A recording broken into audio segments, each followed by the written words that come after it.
దేవుని మహాకృపను బట్టి 2026వ సంవత్సరం ఈ గుడారాల పండుగ ఈ చివరి దైవజనులతో కలిసి సంఘముతో కలిసి రావడానికి దేవుడు కృప చూపించారు. నిజంగా ఈరోజు రాత్రి లక్షల సంఖ్యలో జనం ఈ ప్రాంతానికి రావటం, లక్షల సంఖ్యలో దైవజనులు ఈ ప్రాంతానికి రావటం, ఇదంతా నాటి కాలంలో దైవజనులు యేసన్న గారు ఇచ్చిన పునాది. అదే పునాదుల మీద కొనసాగుతూ ఇంత ఘనంగా 49వ వార్షికోత్సవం గుడారాల పండుగను ఘనంగా జరిగిస్తున్నారు. నిజంగా ఎటు చూసినా కానీ జనమే, ఎవరికి వాళ్ళు కుటుంబాలతో కలిసి ఒక ఎకేషన్కి వెళ్ళిన మాదిరిగా కుటుంబాలుగా కదిలి లక్షల సంఖ్యలో ఈ ప్రాంతానికి వస్తున్నారు.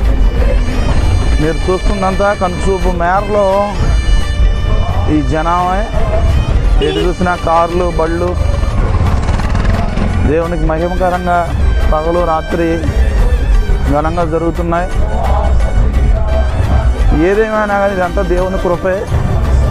నిజంగా ఏదైనా ఒక గొప్ప కార్యం ఈ గుడారాల ద్వారా దేవుడు చేయాలి. నిజంగా రేపటి కాలం ముందు వేల మంది బాప్తీసాలకు కూడా సిద్ధపడుతున్నారు. అనేక మంది రక్షణ మార్గంలోనికి రావటం ఇది ఒక గొప్ప శుభ పరిణామం. కనుక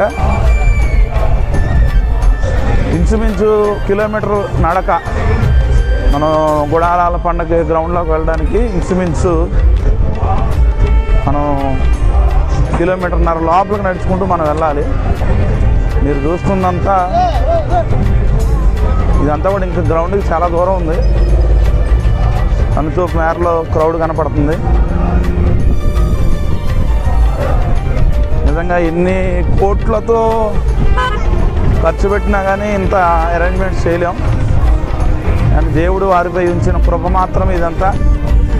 నిజంగా వచ్చిన వారందరూ కూడా అంతమందికి భోజనాలు పెట్టడం అనేది అది ఆశ్చర్యమైన విషయమే. ఏదైతే ప్రారంభమైన నాటి నుండి ఈ రోజు వరకు కూడా ఎక్కడా కూడా ఆరకుండా, పొయ్యిలు అనేవి ఆపకుండా భోజన కార్యక్రమాలు చేస్తున్నారు. ఇప్పుడు మనం చూసే ఇవన్నీ వంటశాలలో, ఇవన్నీ కూడా